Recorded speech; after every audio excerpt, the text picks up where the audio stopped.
kingdom of the Sudan. It started already 5,000 years ago, 3000 BC, and then the kingdom developed from 2500 to 1550, when the Egyptian pharaohs came down and stopped it from being developed any longer. They smashed the Kerma into pieces. And here we are sitting around the table. Professor Louis Jacques, with specialist on zoology. Myself, Jacques Reynaud, a French archaeologist, expert also on Sudanese antiquities. Francis Gus, who led the excavations on Sai Island.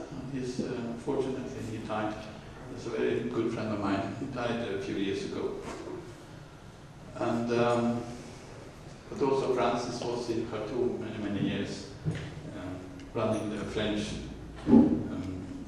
office there. And here's Kerma, the Dafufa, which is really a temple. And this is what is left of it. It's built of mud brick. And it flourished around 2000 BC, 4,000 years ago.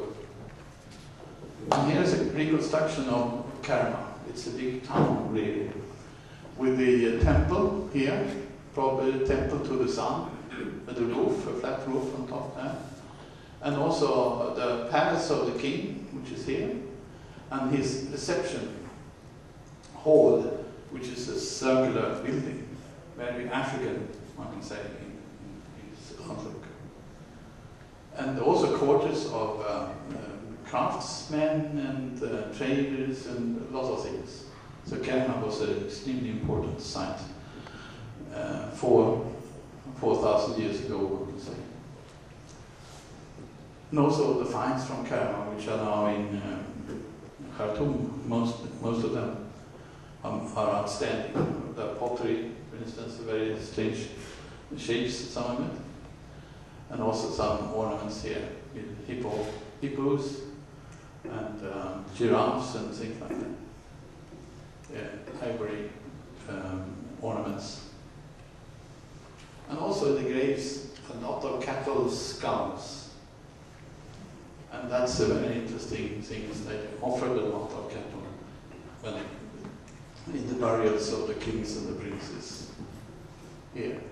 And the strange thing is that many of the horns are bent down, like the people in the southern part of the Sudan do with their cattle nowadays. They live on their favorite bulls and things like that. This is a tradition that goes back and exists in Nubian already 4,000 years ago. And then Sai Island. I call it a jewel in Nubian archaeology and history. It will be threatened if a new dam is built at the Dark Cataract. On Sai Island, to the Swedish people, I say it's as big as Lidingö. Then they understand. It's about 14 kilometers long. And on here, there's a big jebel in the middle here. And on this island, there's everything. The oldest finds are 100,000 years old. It's unbelievable to understand. And I have also found a lot of this, because I worked on this island one season. I found settlements from the earlier Neolithic sites and so on, 5,000 years old, about many cemeteries from the Kerma culture. There is an Ottoman, there is a New Kingdom fortress up here. There is a Christian cathedral, not excavated at all. There is a big Ottoman fortress. The most southern part of the Ottoman Empire was here on Sai Island. So this is a fascinating place, and this very little is still excavated. They have been working there since the 1960s, but there's so much to do, incredible. So I don't know how to do it. This is a big thing.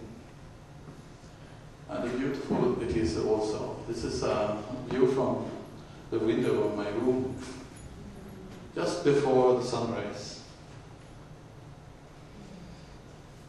And just 15 minutes later it looks like this. Very nice place also.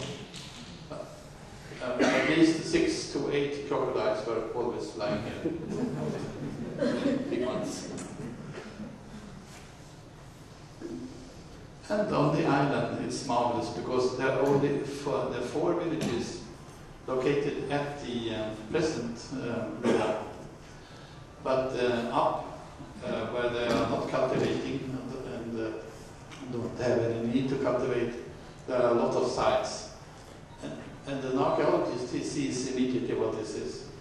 He sees stone artifacts, he sees a lot of potsherds and things like that. They're just lying there on the ground. And this place here, for instance, all these sort of finds here, they are about 4,500 years old. Here's also an example of skillful excavations in Nasai Island under the direction of my late friend Franciscus. A child lying on the bed. The bed can see him. And underneath the bed there were also beautiful things found in the child. The Nubians really took care of their children. I have one student in Italy that I have asked to investigate all how they married and took care of their children at this time. So she's working on that. So there's a kind of conclusion here. Something I can call roots of the Nile civilization. Perhaps not all the roots, but very important roots. They are in Eastern Sahara. They are in the central parts of the Sudan and in Nubian. There's also a very interesting, you can say, the contacts going on between the desert and the river valley. So it's a climate model. Maybe you have to go back now about 10,000 years to see this model. There was more rain in Sahara from about 12,000 years ago. Lakes were formed, there was a lot of fish, and a lot of animals, savanna animals, came up into what is now Sahara. And there were intensive contacts between plants, between the animals and the humans. At the same time, the Nile Valley was rather inhospitable.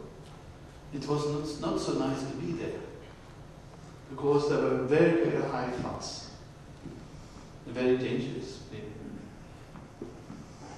So when it became drier in Sahara, and that was from about 7,000 years ago,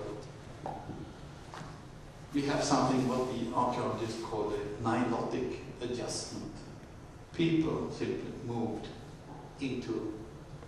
down to the Nile Valley, which became more than hospitable. With variable floods like it was today, like it is today, one can say, before the big dams were built. And the variations of the river, they form the ancient seasons. The old seasons that were told that the ancient Egyptians were talking about. So we have the ancient savanna out there in the desert, a lot of fishing going on, and also intensive collecting of all sorts of plants. You can see these sort of things in the archaeological material too, when we excavate carefully. And we also know that they were trying with wild cereals like sorghum and millet and things like that to cultivate them.